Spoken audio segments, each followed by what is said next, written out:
على أشرف الأنبياء والمرسلين سيدنا ومولانا محمد وعلى آله وصحبه أجمعين. سبحانك لا علم لنا إلا ما علمتنا إنك أنت العليم الحكيم. رب اشرح لي صدري ويسر لي أمري واحلل عقدة من لساني yafqahu qawli, amma ba'du. Alhamdulillah, hari ini kembali kita dapat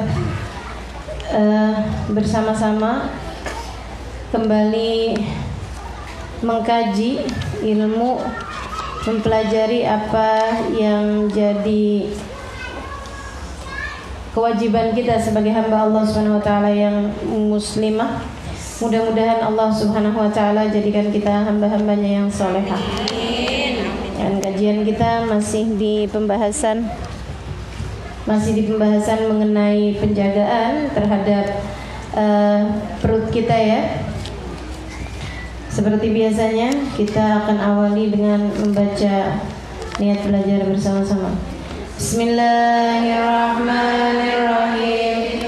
Nawaitu ta'allum wa ta'lim wa naf'a wal intifa' wa tadhkir wal ibadah wal istifadah ala tamasuk bi kitabillah wa sunnati rasulillah sallallahu alaihi wa alihi wa sallam wal du'a ila al-huda wa dilalata ala al-khair ibtigha'a mardatih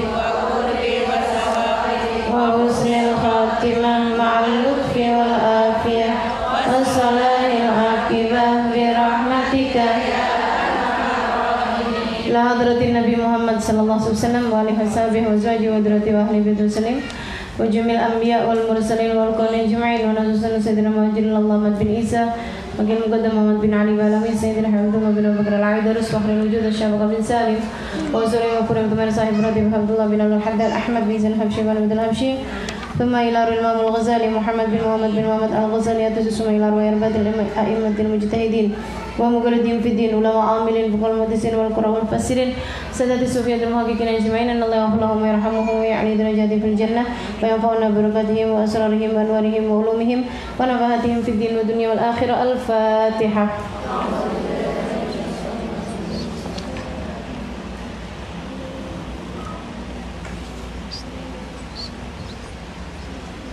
صراط الذين أنعمت عليهم غير المغضوب.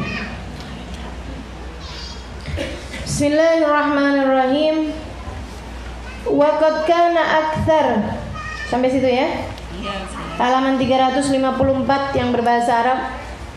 Halaman 387 yang berbahasa Indonesia. Halaman 500 berapa? 74 yang cetakan terbaru. Wa qad kana akthar ta'ami Rasulillah sallallahu alaihi wasallam min as-sa'ir. Berkata Imamul Haddad dalam kitabnya ini, qad kana akthar ta'ami Rasulillah, dan sesungguhnya makanan Nabi Muhammad alaihissalam yang terbanyaknya itu minas syair, dari syair. Apa itu syair? Syair itu jenis gandum yang jelek. Jenis gandum tapi kualitasnya yang jelek itu namanya syair. Yang bagus itu namanya bur. Ya. Ada macam-macamnya tuh. Ada istilah-istilahnya, namanya beda-beda. Nah, Nabi Muhammad tuh kalau beli enggak yang bagus. Nabi Muhammad tuh belinya malah justru dari yang jenis syair. Syair itu yang jelek gitu ya. Wa kana yu'jan. Dan Nabi juga mengadon makanan beliau, wa yukhbaz lahu, dan dibuat roti, min ghairi an yunkhal, tanpa disaring, fa innal manakhil haditha, karena sesungguhnya saringan, ayakan itu adalah haditha, barang baru. Jadi ditumbuk, nggak pakai diayak. Jadi masih kasar-kasar gitu. Wa kana yamkuth huwa wa ahluh alaihi salatu wassalam. Dan terkadang Nabi Muhammad alaihissalam, beliau dan keluarganya berdiam diri al-ashhur berbulan-bulan ala tamr wal ma dengan makan kurma dan air putih saja. Berbulan-bulan, bukan sehari 2 hari, berbulan-bulan.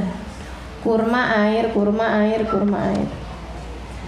La tugad lahum nar. Tidak pernah ada asap mengepul dari dapur Nabi Muhammad alaihi wassalam li ta'amin karena memasak makanan wala li ghairih atau untuk selain daripada itu. Jadi nggak pernah ada asap mengepul dari dapur Nabi Muhammad alaihi wasallam. Zaman sekarang juga banyak di antara kita yang dapurnya nggak ngepul. GoFood ya. Kalau dilihat itu percakapan sama supir GoFood, supir Gojek, panjang benar percakapannya. Kalimat yang paling sering didengar, sesuai aplikasi ya Mbak. Ya Allah, ya Allah. Teman-teman sekalian, Nabi kita Muhammad alaihi wasallam sangat sederhana dalam tata cara beliau makan. Sangat sederhana. Bukan karena nggak mampu, tapi karena memilih seperti itu. Inna ju'alan nabi ikhtiyara, katanya Sayyidah Aisyah.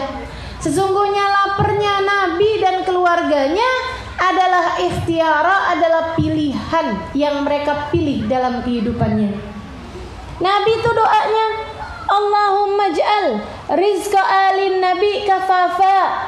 Ya Allah, jadikanlah rizkinya keluargaku, kata Nabi Muhammad, keluarganya Nabi Muhammad ini ya Allah, jadikan rizkinya kafafa, sekedar cukup aja, jangan berlebih-lebihan. Nabinya doanya kayak begitu.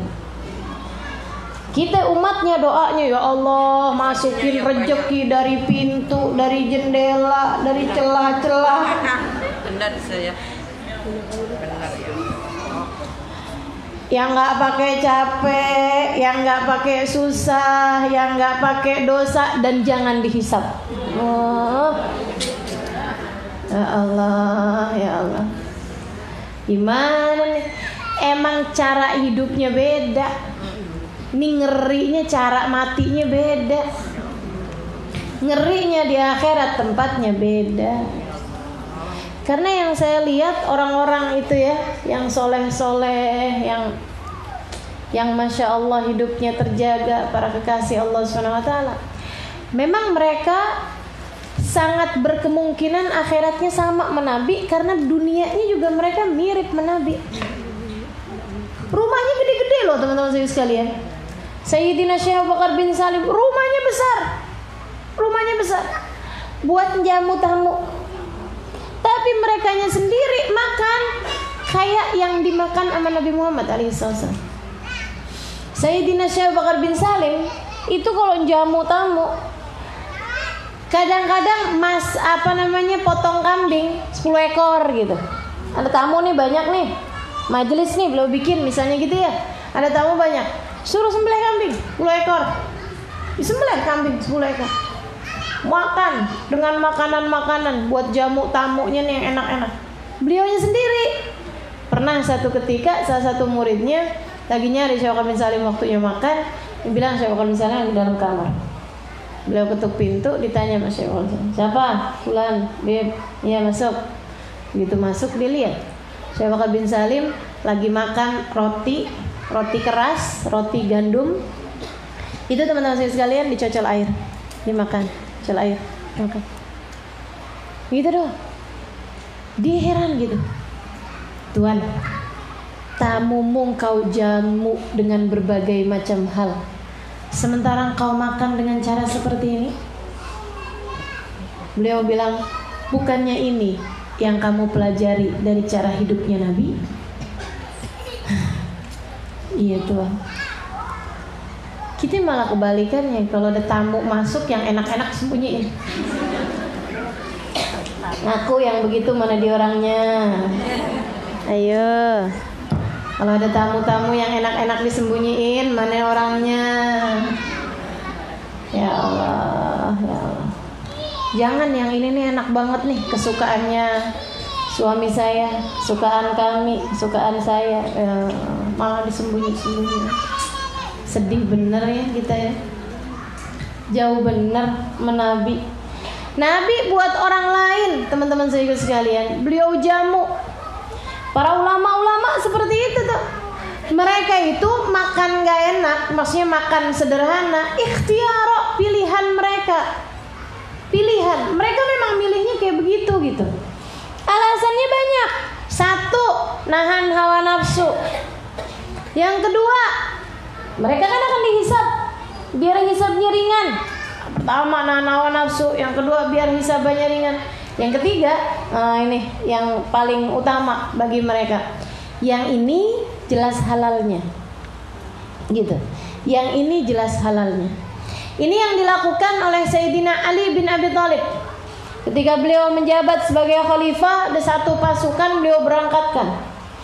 Pasukan-pasukan berperang ini, kalau waktunya istirahat, waktunya makan, Sayyidina Ali itu dikasih kambing, dibikin bubur sama gandum gitu kan, enak-enak gitu. Sementara beliaunya sendiri nggak pernah makan barengan. Ada satu orang pasukan, orang prajurit penasaran gitu. Sayyidina Ali ya jamu orang sampai kayak beginian, kayak gimana kira-kira makanannya Sayyidina Ali? Kenapa nih Sayyidina Ali nggak pernah barengan makan sama kita nih, jangan nih gitu. Udah disiapin memang yang khusus buat beliau. Satu hari dilihat Sayyidina Ali agak minggir-minggir gitu, menjauh dari orang-orang, diikutin sama dia. Liatin dari kejauhan. Sayyidina Ali buka kis, buka kresek. Makanan enak mana ada yang ditaruh di kresek? Di kresek teman-teman saya sekalian, buka sama Sayyidina Ali kis gitu yang nggak kelihatan bagus. Kalau di kita kayak koran gitu ya, dibungkusnya di koran gitu loh. Mana ada makanan enak dibungkus di koran? Dilihatin dari kejauhan, apaan sih itu Sayyidina Ali? Habis gitu kemudian Sayyidina Ali buka di tempat air gitu. Beliau kemudian buka remehan roti, bahkan bukan rotinya, remehannya. Remehan rotinya, sisa-sisanya roti itu. Roti yang bagusnya udah diambil, remeh-remehnya tuh, remeh-remehnya. Itu yang diambil sama beliau, taruhin di air itu kemudian diminum. Terus seperti itu. Sampai habis teman-teman saya sekalian. Heran orangnya disamperin Sayyidina Ali. Tuhan, engkau jamu para prajurit dengan makanan-makanan yang enak-enak, sementara engkau sendiri makan seperti ini. Apa kata Sayyidina Ali bin Abi Thalib? Jangan rame-rame. Ini saya tahu gandumnya dari ladangnya siapa. Gandumnya dari ladangnya siapa? Siapa yang manennya? Siapa yang numbuknya?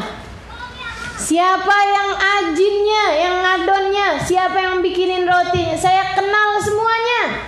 Saya tahu mereka semua orang-orang yang bertakwa. Ngambil roti itu kan dibikin ada airnya kan? Airnya dari sumur mana saya tahu. Ini saya tahu al-halal al-khalis, halal yang benar-benar halal. Saya nggak akan menukar ini dengan makanan selezat apapun, kata beliau. Teman-teman saya sekalian, para kekasih Allah SWT, tahu masalahnya ibadah ini gerbangnya makanan halal. Kita nih kalau ibadah tapi makanan kita haram, saudara sekalian, ibadah kita nyangkut, nggak jadi apa-apa. Itu kalau bisa ibadah, sebab makanan haram akan mencegahmu dari ibadah. Kalau pengen tahu makanan halal apa haram gitu kan ya, coba aja ngeliat duitnya dipakai buat apa. Teman-teman saudara sekalian saya muliakan, saya berani jamin, orang-orang yang duitnya didapat dari hasil korupsi akan kemana larinya. Andai gak dipenjara sekalipun, nggak apa-apa, nggak usah dipenjara dah. Korupsi kok, koruptor itu, kalau mereka emang nggak mau dipenjara, keluarin, nggak akan kemana-mana. itu duit hasil korupsinya hanya akan melahirkan anak-anak pecandu narkoba. Hanya akan dipakai buat hal-hal yang diharamkan oleh Allah Subhanahu wa taala, sebab yang haram akan balik kepada yang haram. Dan itu pasti kullu lahmin nabata min suhtin fannaru aula bih. Kata Nabi Muhammad, semua darah daging yang terbentuk dari sesuatu yang haram, maka neraka akan menjadi tempat kembali baginya. Sebelum menuju ke neraka itu hanya akan ngerjain haram, haram, haram, haram terus sampai balik ke neraka. Naudzubillah. Enggak kena, teman-teman saudaraku sekalian. Barang haram masuk dalam perut kita tuh enggak kena. Pasti jatuhnya ke yang haram juga. Man akalal halal ata'at jawarihu sya'am aba. Siapa yang masuk makanannya halal, maka akan ngerjakan taatlah anggota tubuhnya, mau atau tidak mau. Wa man akalal haram asat jawarihu sya'am aba.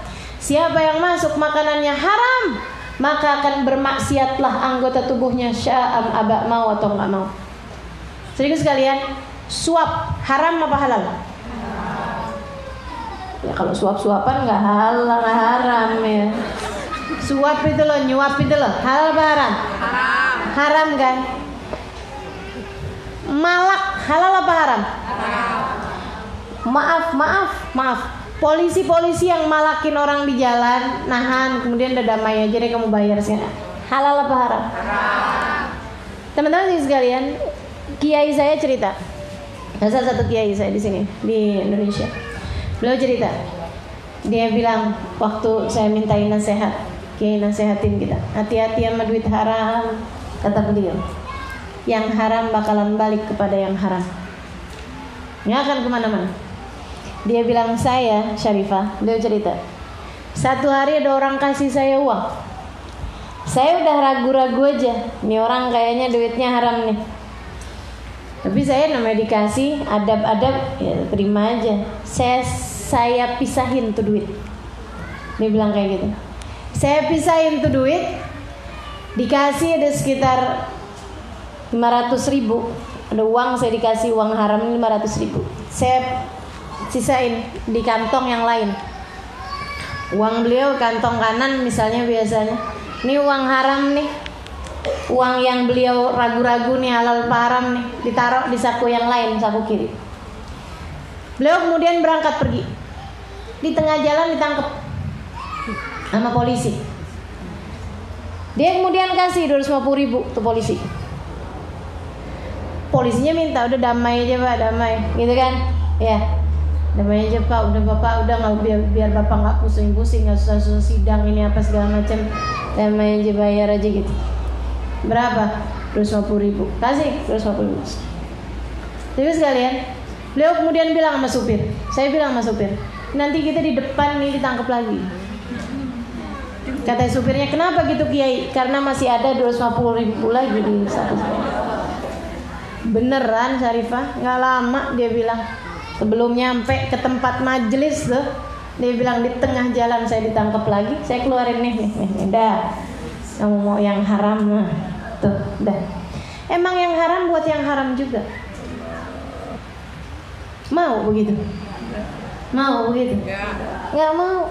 Maka teman-teman sekalian, hati-hati sama yang masuk dalam perut kita. Ini di luar aja, di saku aja, nih narik-narik nih. Duit haram narik-narik buat maksiat. Teman-teman sekalian, duit haram pun narik-narik buat yang haram-haram juga. Gimana kalau masuk dalam perut kita, apa nggak narik-narik kita buat terus-terusan ngerjain yang haram? Maka kenapa kita berat ibadah? Ini jangan-jangan nih ada yang haram-haram dalam perut kita. Ini kenapa kita susah ngerjain ibadah begini begitu segala macam. Mau puasa berat, mau zikir susah, mau baca Quran susah, mau hadir majelis nggak kejadian, mau sedekah beratnya luar biasa. Ini apa segala macam. Ini masalahnya. Mana lagi bawaan pengen ngomel mulu sama suami, ngelihat anak kesel mulu, ini itu segala macam nih. Nih masalahnya nih, semua masalah adanya sama apa yang masuk dalam perut kita. Itu sekalian. Kalau kamu lebih ngejaga, nggak harus makanannya yang begini, yang begitu, dan nggak sering-sering makan, kamu akan lebih terhindar dari makan yang tidak halal. Begitu kan? Kalau makannya nggak sering-sering, nggak yang dipikirin makan mulu, kan jadinya lebih mudah menghindari diri dari sesuatu hal yang nggak dihalalkan, yang nggak halal, gitu loh. Kalau biaya hidupmu murah, kamu akan lebih mampu menghindar dari sesuatu yang haram, betul nggak? Tapi kalau biaya hidupmu mahal, teman-teman sekalian, makan aja harus di restoran bintang 5, sekali makan sekian. Itu orang-orang yang di sana luar-luar itu. Akhirnya buat yang gaya hidup yang sebegitunya, akhirnya jadi ada yang haram-haram masuk di situ. Dari penghasilan yang haram, dari uang yang haram. Yuk, insya Allah mudah-mudahan kita benerin cara makan kita.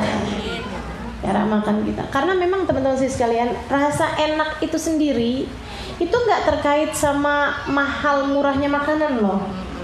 Bener nggak? Lauk paling enak, makanan paling enak berlaukkan lapar. Sama halnya dengan tempat tidur paling enak, hotel paling mewah adalah ngantuk.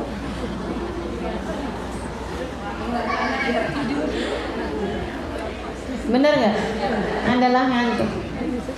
Berapa waktu yang lalu, saat lagi umroh, nginep hotelnya bintang 5. Tapi subhanallah teman-teman saya sekalian, itu bahkan hotel bintang 5 nggak ada apa-apanya sama masjid pas waktu umroh.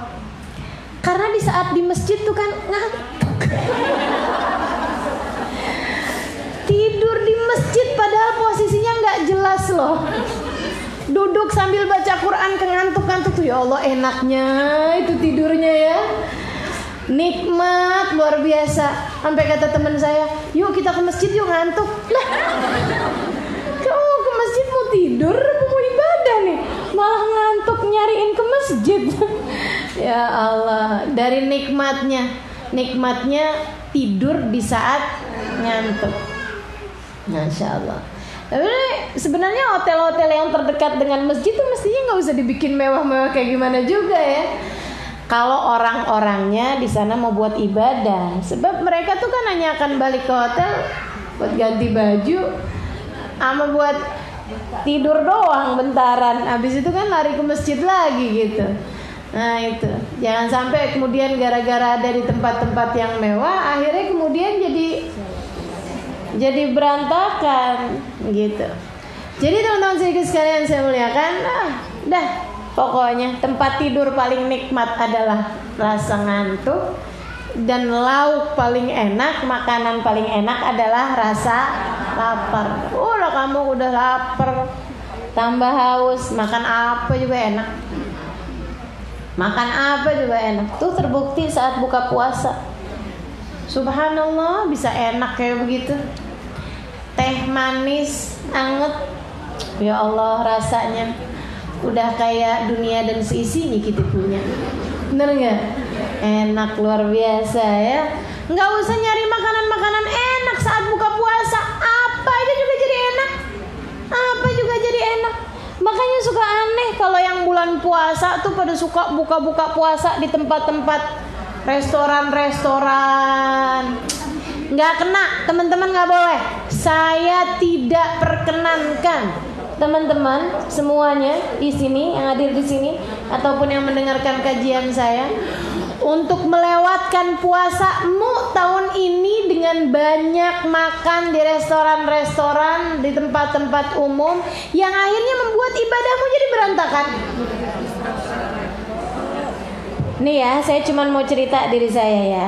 Saudaraku sekalian saya muliakan, saya itu tahun-tahun berapa tahun yang lalu masih banyak undangan-undangan untuk bukber, buka puasa bersama. Biasanya ada pertamanya ba'da asar jam-jam 5 gitu, saya ngasih tausiah Habis itu kemudian jelang-jelang maghrib ya baca-baca. Habis itu kemudian buka bersama. Habis itu sholat maghrib berjamaah. Habis itu makan bersama. Kayak begitu kan?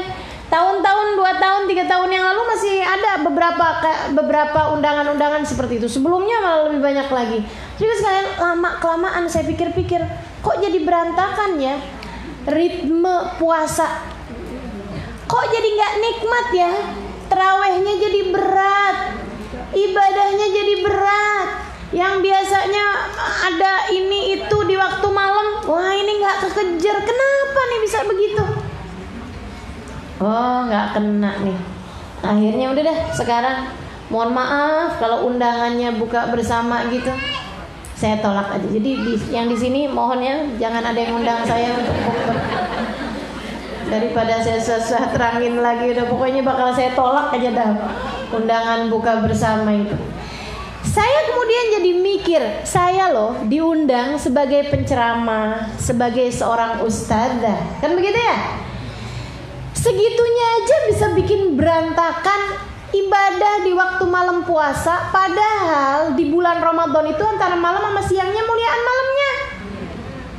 Saudaraku sekalian, bagaimana pula denganmu? Undangannya acaranya di mall, sholat maghribnya ngantri, wudunya panjang. Benar? Benar? Belum kapok juga? Belum tuman juga?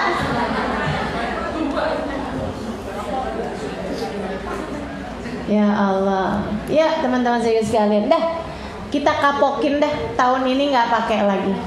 Dah, atur dirimu sendiri. Gak ada yang bisa ngatur diri kecuali dirimu teman-teman saya sekalian. Gak ada. Tapi kan gak enak ini, gak enak itu. Ya Allah. Itu ya, ada tuh orang tuh selama bulan puasa hampir gak pernah buka bersama dengan keluarganya atau buka di rumahnya, karena undangannya panjang banget. Undangan buka bersama alumni SMA, SD, SMP, arisan, temenan sesama anak-anaknya sekolah di apa. Yang itu lagi anak yang kedua, wali muridnya, ya ampun. Habis sebulan puasa cuman buat begitu-begituan doang. Bulan puasa itu bulan puasa, bukan buat bulan makan. Kenapa konsentrasimu sama makannya bukan sama puasanya?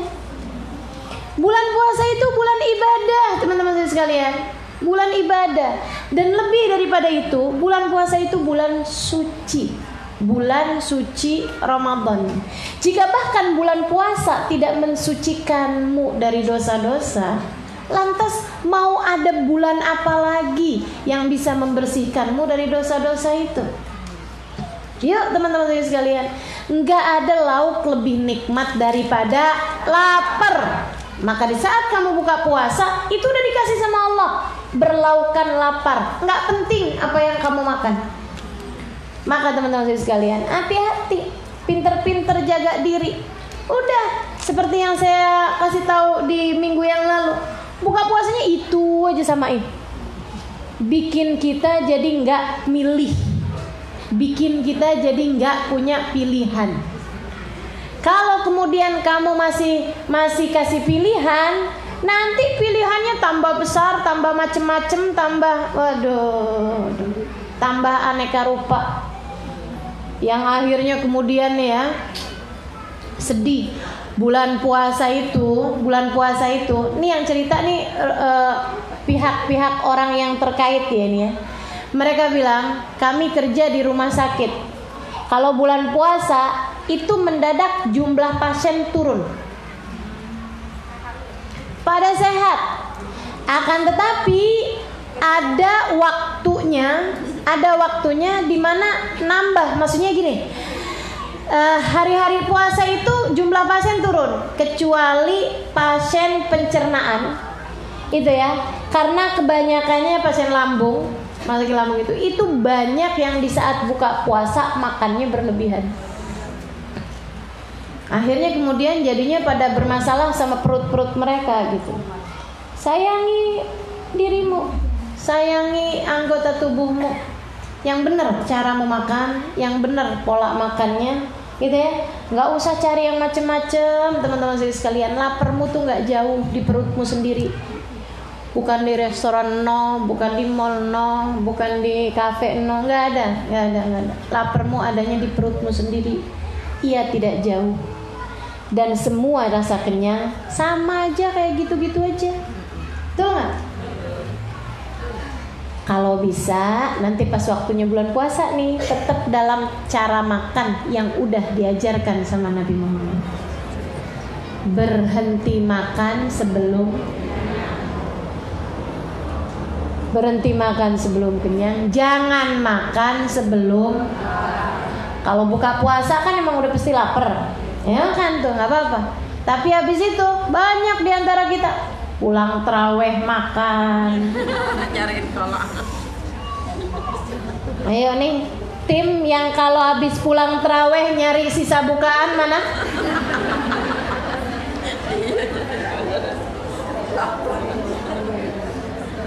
Ya Allah, ya Allah. Sampai ada menunya gitu ya. Menunya buka puasa ini, menunya makan malamnya ini, menunya pulang terawih ini. Habis itu tambah sahur pula begitu ya. Sahur emang jangan ditinggal sebaiknya saudara sekalian. Ada berkah dalam sahur. Begitu ya. Tapi kan kalau kemudian jadinya kayak begitu tuh modelnya. Itu kata Imam Ghazali, kamu niatnya jangan puasa, niat jamak takhir. Niatnya jangan nawaitu soma ghadin katanya Imam Ghazali nih. Dalam kita nih. Imam Ghazali bilang, apa bedanya kamu kalau kayak begitu dengan jamak waktu makan? Itu namanya ngejamak doang tuh.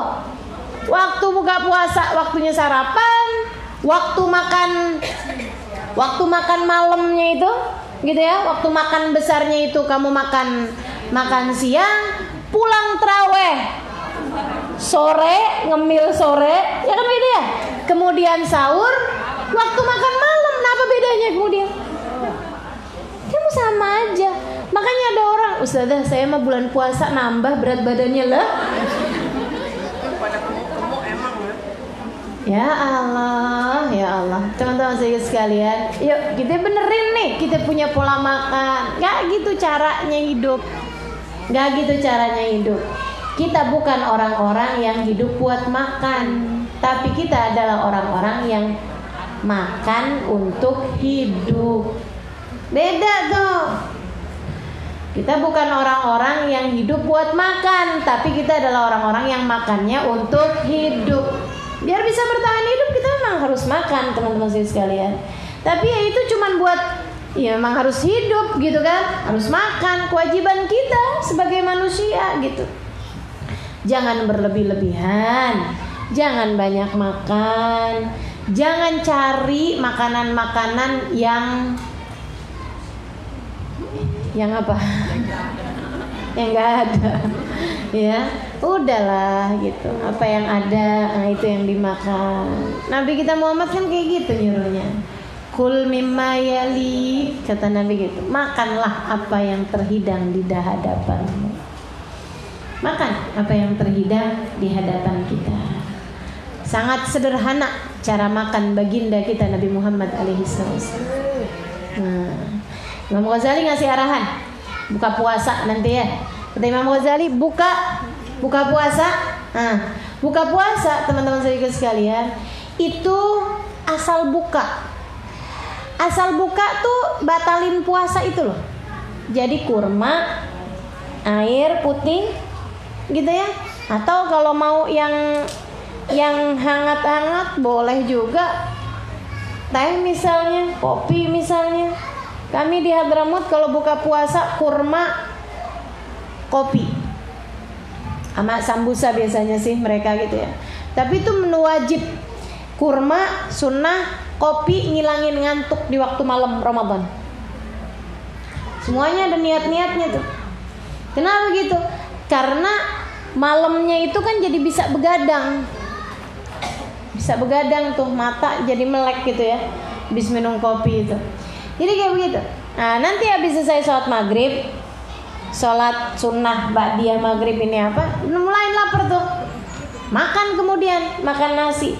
Imam Ghazali bilang, makan nasimu itu jangan lebih dari yang biasa kamu makan di porsi makan siangmu biasanya.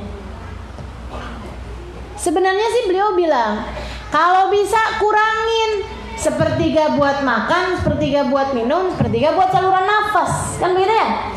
Tapi kalau kamu memang harus makan, aduh puasa nih kan berat nih kan, ibadah sebulan lo ini gitu ya. Oke, kata beliau, ya boleh lah. Jangan lebih dari jatah makan siangmu seperti biasanya. Baik dari segi porsi ataupun dari segi macem-macemnya makanan. Jangan sengajain ada ini, ada itu, ada ya Allah. Itu ya kalau bulan puasa tuh ya ampun, makanan-makanan yang biasanya pada nggak ada mendadak ada di bulan puasa, macem-macemnya ya Allah ya. Abis kelar terawih nggak perlu lagi makan, nggak usah pakai cari-cari makanan ini makanan itu, nyemil ini nyemil itu, nggak ada. Tar, ketemu lagi waktunya sahur. Itu ya teman-teman saya sekalian. Bahkan sahur pun memang disuruh sama Nabi Muhammad jangan tinggal sahur.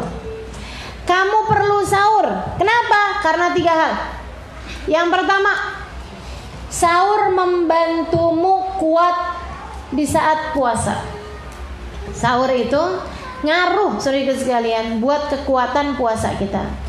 Kita puasa kan juga nggak bagus kalau puasa terlalu lemes sampai nggak bisa ngapa-ngapain, nggak asik juga. Karena kita diharapkan saat puasa kan juga kita masih bisa beraktivitas seperti biasanya, ya kan? Ada Quran yang kita harus baca, begitu ya. Jangan sampai kita puasa kerjanya di atas tempat tidur aja, nggak bisa ngapa-ngapain, kan puasa nih kan, gitu ya. Udah nggak ngapa-ngapain, nah, itu kan juga nggak bagus gitu ya. Baju numpuk gak dicuci-cuci, gak kuat saya puasa. Gak bisa begitu juga kan. Wah, lantai sampai kotor banget gitu ya, gak disapu, gak dipel, gak kuat saya lagi puasa. Ya gitu juga teman-teman sekalian. Tas trikaan numpuk sampai suaminya nanyain, "Bang, gak kuat bang, puasa bang." Nggak gitu. Kerjakan seperti mana biasanya, karenanya kamu perlu kekuatan di saat puasa itu dengan cara sahurlah. Dan saudara sekalian, saya udah coba banyak jenis sahur ya. Yang menurut saya paling ngaruh buat puasa. Buat puasa tuh jadi badannya seger, nggak gampang sakit, nggak gampang pusing, begitu ya. Minum air madu. Beneran teman-teman saya sekalian. Dan saya sesudah nyobain gitu kan, kalau sahur minum air madu, saya baru belakangan tahu bahwa ternyata itulah yang paling banyak dikonsumsi Nabi Muhammad SAW. Apalagi kalau kemudian cara minum madu yang juga dilakukan sama Nabi Muhammad SAW. Gimana tuh? Jadikan madu sebagai makanan pertama atau minuman pertama yang masuk dalam perutmu. Madu itu teman-teman saya sekalian diminum lebih bagus daripada dimakan. Artinya dicampur air. Daripada minum madu disendokin kemudian kamu makan, itu namanya makan madu. Itu jauh lebih baik kamu minum madu. Dan cara yang diajarkan Nabi adalah, nih, madu ditaruh di gelas. Ya, taruh di gelas kayak ukurannya sirup tuh. Habis itu taruhin air. Jangan diaduk. Tutupin aja di waktu malam, semalaman. Nanti tuh pagi-pagi saat kamu mau sahur, baru diaduk, baru kamu minum. Itu teman-teman saudariku sekalian paling bagus buat seluruh anggota tubuhmu. Rasain puasanya mudah, enak, seger. Maksudnya nggak yang berat-berat banget gitu puasanya. Nah itu.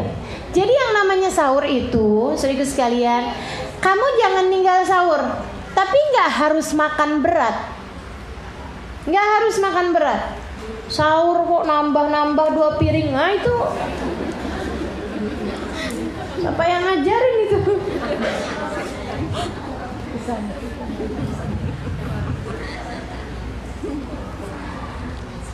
Ya Allah. Nabi Muhammad bilang tasahharu walau bijur'atin minal ma.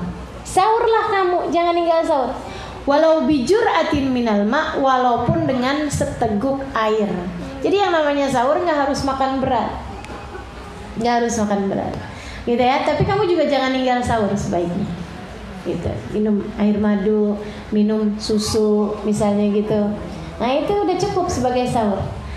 Jadi sekalian, satu, sahur itu membantu untuk puasa. Yang kedua, kamu harus tetap sahur karena agar puasamu berbeda dengan puasanya orang Yahudi. Orang Yahudi juga ada syariat puasa loh. Sebagaimana saya baru tahu juga bahwa ternyata orang Nasrani juga punya puasa. Mereka juga punya puasa. Puasanya saya nggak ngerti jenis puasanya kayak gimana. Tapi yang pasti mereka juga ada syariat puasa, gitu kan. Nah, yang mirip sebenarnya puasanya sama kita dari sisi nggak boleh makan, nggak boleh minum, begitu ya. Itu orang Yahudi, mereka juga punya puasa, gitu. Makanya mereka puasa pada tanggal 10 Muharram. Cuman tentu saja berbeda dalam hal Ramadan. Ramadan itu memang puasanya kita, bukan puasa orang Yahudi. Tapi kata Nabi Muhammad SAW, bedakanlah puasamu dengan puasanya orang Yahudi dengan sahur. Dengan sahur. Jadi perbedaan puasa antara kita sama mereka adalah ada pada sahur. Walaupun kamu kuat puasa tanpa sahur, tetaplah sahur. Itu 2. Sebenarnya alasannya ada 4 ya. Tadi saya bilang 3 ya. 4 aja ya. Teman-teman sekalian saya muliakan. Yang ketiga, kamu tetap perlu sahur. Bulan puasa ataupun puasa-puasa yang lain-lainnya.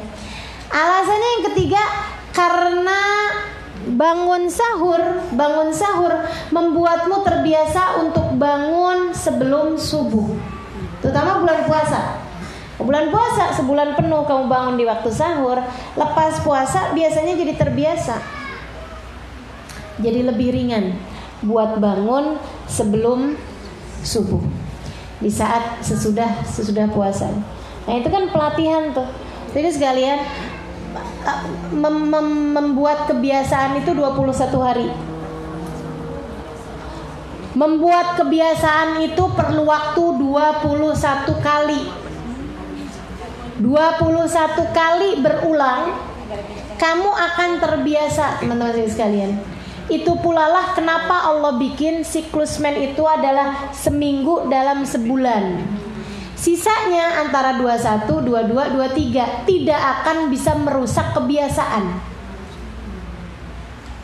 Seminggu dalam masa 1 bulan, berarti sisanya kan 21, 22, 23. Karena kan sebulan itu kan antara 29, 30, kan itu ya.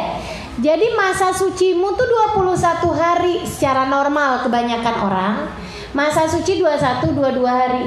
Itu tuh sudah cukup untuk melatih kebiasaan. Jadi kalau kamu bangun malam setiap malam selama 21 hari, kemudian pada seminggu kamu nggak bangun malam, nah nanti tuh abis selesai dari seminggu tersebut, kamu nggak berat lagi untuk bangun malam lagi, nggak seperti kalau selama 21 kamu nggak bangun malam, gitu.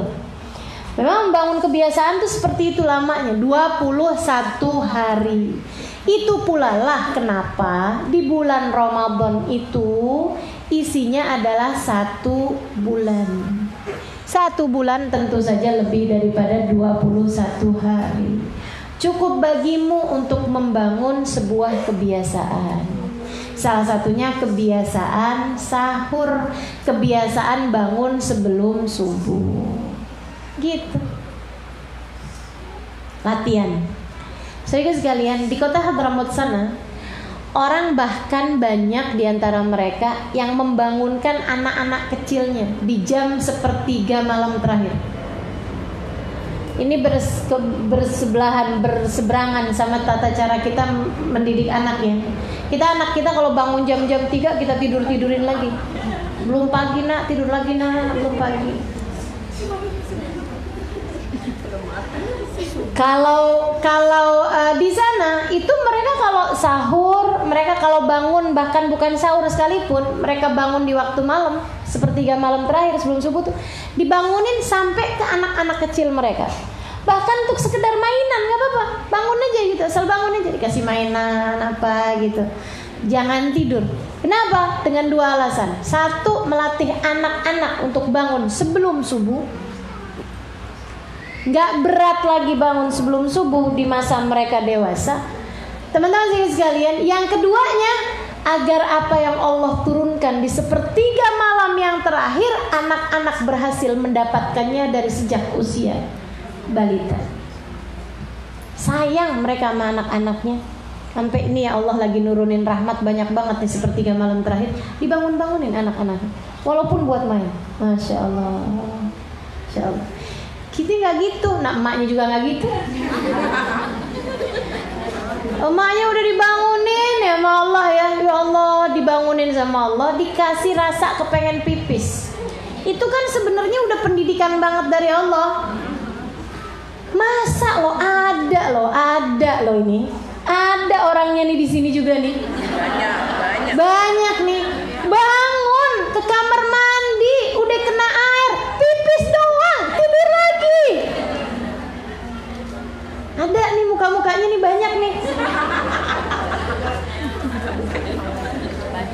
Padahal sama Allah udah dibangunin ya Allah. Kalau nggak bangun sama sekali mah nggak apa-apa. Udah ke kamar mandi loh kamu, udah ketemu air loh. Teganya loh. Masya Allah. Kan sama-sama ketemu air ya udah gitu kan, wudu gitu.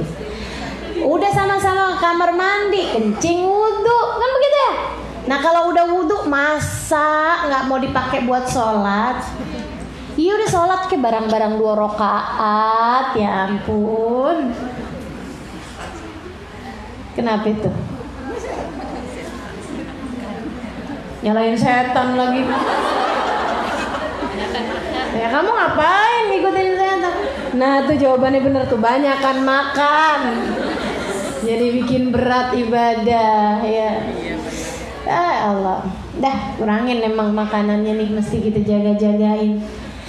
Gitu teman-teman saya sekalian. Jadi sahur tuh penting. Pertama apa tadi? Bantu biar kuat puasa. 2, biar puasa kita nggak sama Yahudi. 3, agar terbiasa bangun sepertiga malam terakhir atau sebelum subuh. Kemudian yang keempat teman-teman saya sekalian, dan ini nggak kalah pentingnya, bangunlah, sahurlah, karena dalam makanan sahur terdapat berkah. Begitu kata Nabi Muhammad. Tasaharu fa inna fis sahuri barakah. Sahurlah kalian karena dalam sahur terdapat berkah. Ada berkah dalam makanan sahur. Nah kalau Nabi Muhammad cerita kayak begitu, ya kita percaya aja. Ada berkah dalam sahur kita. Ada berkah dalam apa yang kamu konsumsi di waktu sahur. Nah berkah ini ziyadatul khair, tambahnya kebaikan. Tambahnya kebaikan. Jadi yang namanya Nabi Muhammad udah bilang berkah. Kalau ada penyakit-penyakit dalam badan kita, insya Allah berkahnya sahur Allah sembuhkan. Terutamanya penyakit dalam hati kita, gitu. Jadi niat makan sahur nih, makanannya jadi obat, makanannya jadi penambah kebaikan, makanannya kita ngikutin sunnahnya Nabi suruh kita sahur gitu. Ada banyak kebaikan dalam sahur, ada banyak keberkahan. Begitu katanya baginda kita Nabi besar Muhammad sallallahu alaihi wasallam. Nah, jadi kita aturin lagi nih ya pola makan kita nih. Nanti bentaran lagi masuk bulan puasa, kita atur lagi, benerin. Udah tuh undangan-undangan bukber udah kita siapin dari sejak sekarang penolakannya. Kan? Bahasa nolaknya gimana udah kita siapin dari sekarang nih. WhatsApp-nya nih udah tinggal kirim aja gitu kan. tinggal send aja gitu, taruhin gitu situ. Jangan ujub juga, gue udah ngerti. Gue udah ngaji. Jangan bawa-bawa nama saya juga, kata ustazah gue. Nah, ya gitu juga ya. Pokoknya kita mesti ngerti-ngerti lah gitu kan. Nggak ada loh, kita nggak punya kehidupan yang lain untuk dihisab kecuali yang sekarang. Kalau nggak kita benerin dari sejak sekarang, mau kapan lagi gitu. Jadi insya Allah mudah-mudahan bisa bersederhana dalam cara makan, bisa bersederhana dalam cara kehidupan. Ini ngaruh loh teman-teman saya sekalian buat bersederhana dalam cara kita berkehidupan. Bersederhana dalam berbagai macam hal. Dimulai dari bersederhana di saat makan, baik secara jumlah ataupun kualitasnya, kuantitas maupun kualitas makan. Nggak usah kejar yang mewah-mewah dari makanan, dan juga nggak usah kejar banyaknya makanan. Dah sedikit dan juga yang sederhana. Nah, tuh di situ tuh Allah Subhanahu Wa Taala kasih insya Allah kebaikan bagi badan kita sekalian, kebaikan bagi kehidupan kita. Amin ya rabbal alamin. Amin ya rabbal alamin. Teman-teman saya sekalian, saya perhatikan ya cara makannya Nabi kayak begitu. Nabi itu sampai 3 hari kan, 3 hari itu sampai ganjal perutnya pakai batu. Saya belum pernah ganjal perut pakai batu. Belum pernah berada dalam lapar yang bikin saya enak mengganjal perut dengan batu. Dan belum berani buat nyoba juga. Para ulama itu banyak yang mereka coba. Salah satunya Imamul Haddad bilang, "Mamin sunnah sannahan Nabi sallallahu alaihi wasallam illa wa anni arju qad amiltu biha." Tidak ada satu cara hidup dari cara hidupnya Nabi Muhammad kecuali saya sudah pernah mengerjakan semuanya. Termasuk makan roti cocol cuka, udah pernah dicobain sama Imamul Haddad.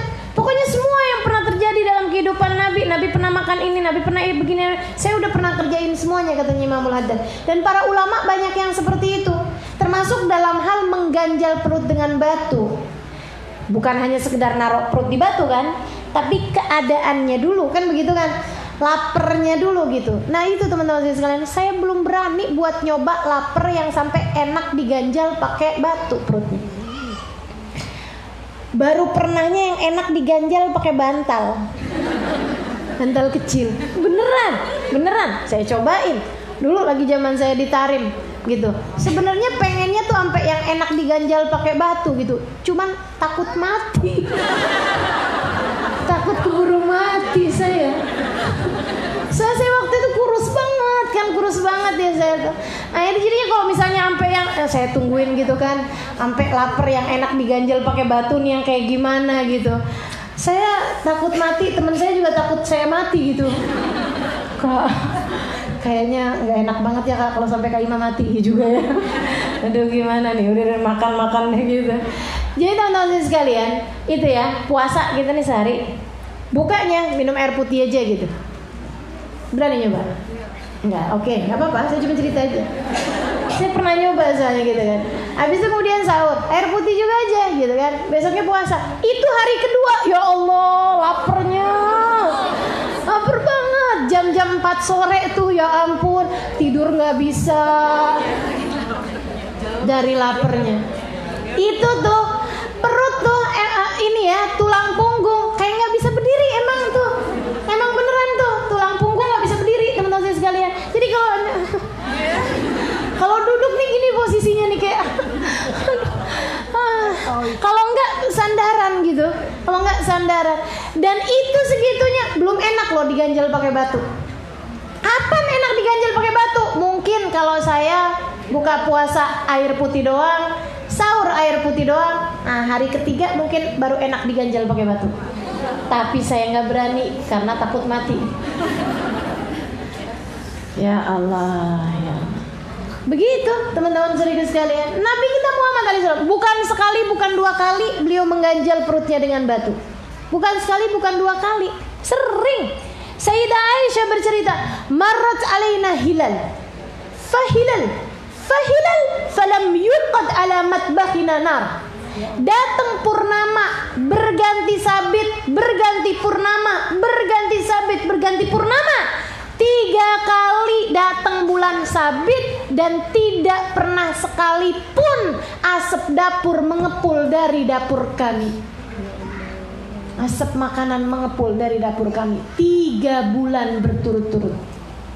Yang diceritain nanya, fa'alamada tataghaddun tata'ashun, makan siang makan malam pakai apa tuan? Apa katanya Sayyidah Aisyah? Alal aswadin bitamr wal ma, dengan 2 hitam putih, yaitu air dan kurma. Air dan kurma 3 bulan. 3 bulan kita udah masuk UGD kali ya.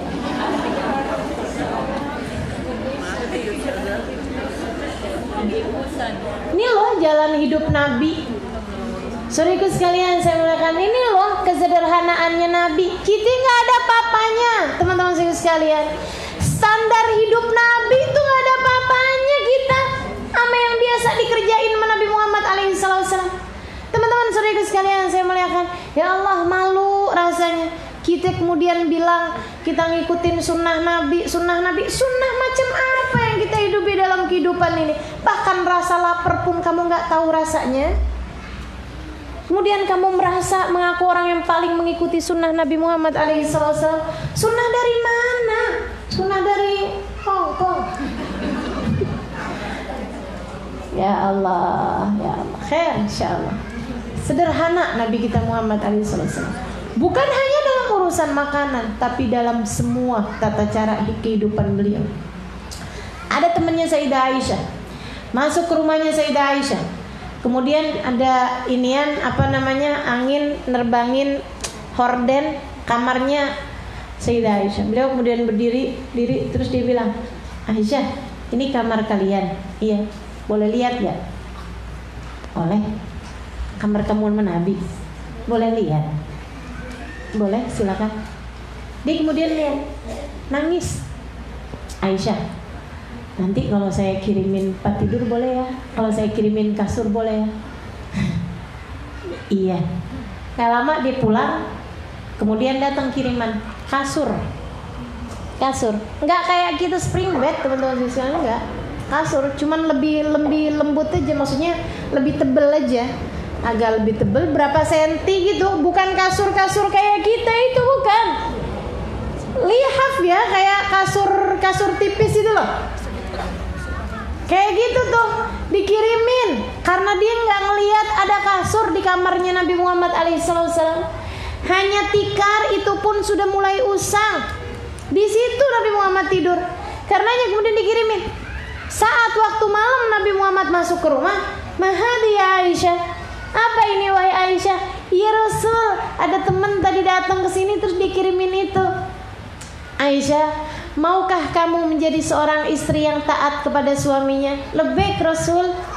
Aisyah, maukah kamu menyenangkan dan patuh kepadaku? Lebih Rasul. Aisyah, tolong Aisyah, sekarang juga keluarkan barang ini dari rumah kita. Aku malu untuk ada dunia di rumahku. Aku malu di hadapan Allah untuk ada dunia di dalam rumahku. Nabi ngasih kita standar hidup teman-teman saudara sekalian, tingginya luar biasa dalam urusan kesederhanaan. Seberapa kamu sederhana, bahkan seberapa kamu miskin, gak ada apa-apanya. Gak ada apa-apanya sama kesederhanaan dan kemiskinan Nabi besar Muhammad sallallahu alaihi wasallam. Meskipun Nabi Muhammad miskinnya adalah miskin yang keren. Kenapa? Karena Nabi memilih untuk miskin. Nabi memilih untuk miskin. Maka saudaraku sekalian, nah kalau kita lihat standar hidupnya Nabi kayak begitu, lantas kamu jadi istri yang nuntut suami, kepengen ini, kepengen itu, ya Allah, di mana kita mau taruh kita punya muka di hadapan Nabi Muhammad? Kemudian kita bilang I love you Rasulullah, we love you Rasulullah, uhibbuka ya Rasulullah, qulbi yuhibbak ya Rasulullah. Saudariku sekalian, bahkan memastikan apakah kita sudah berada di jalan hidupnya Nabi Muhammad. Saya belum berani mengatakannya. Ya Allah, sederhana baginda kita Nabi Muhammad dan meletakkan standar yang sangat tinggi untuk kita faham, walal akhiratu khairul laka minal ula. Nabi kayak lagi mau ngomongin nih sama kita semuanya nih, umatnya dah, umatku, hidup di dunia mah ala kadarnya, kamu akan mewah kelak di surga. Bersederhanalah kamu dalam kehidupan di dunia, biar kamu bisa bermewah-mewah nanti di surga. Kamu di dunia sabar-sabar, dah sedikit-sedikit aja, nggak apa-apa, sedikit-sedikit aja. Senang-senangnya dikit-dikit aja, dunianya sedikit-dikit aja. Nanti kamu bisa senang-senang bersama denganku kelak di akhirat nanti.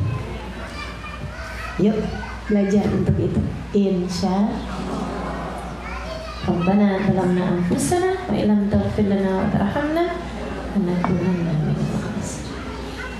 Wassallallahu ala sayyidina Muhammadin wa ala alihi wasallam walhamdulillahi rabbil. Assalamualaikum Ustazah.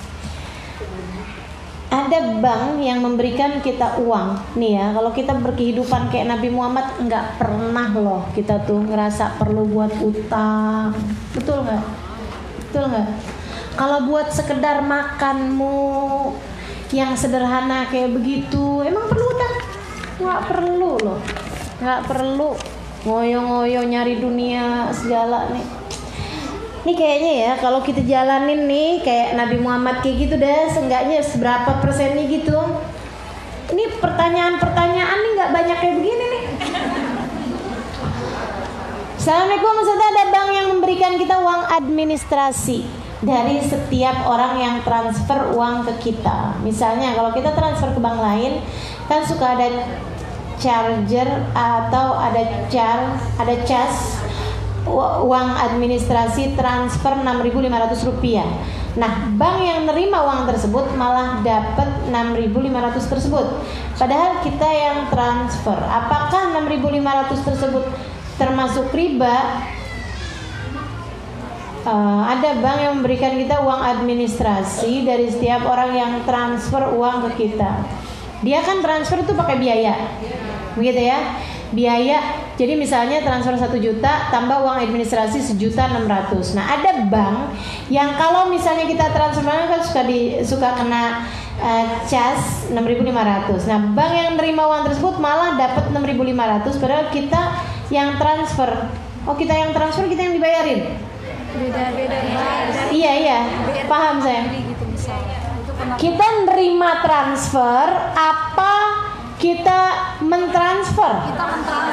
Kita mentransfer dikasih duit? Enggak, kan bayar. Kalau kita nerima transfer, ada bank yang memberikan tambahan 6.500 tersebut kepada kita? Iya. Coba nih dengerin, ada bank yang memberikan kita uang administrasi dari setiap orang yang transfer uang ke kita. Berarti kan si bank tersebut mengembalikan uang 6.500 tersebut ke kita ketika kita menerima. Lah pertanyaannya kan begitu, Bu. Kenapa saya jadi debat sama ibu nih? Halo yang nanya nih, coba tolong nih terangin sama saya. Berarti si bank tersebut balikin uang 6.500 tersebut ke kita? Enggak sih. Pertanyaannya ini loh yang nanya. Coba tolong yang nanya mana nih? Halo.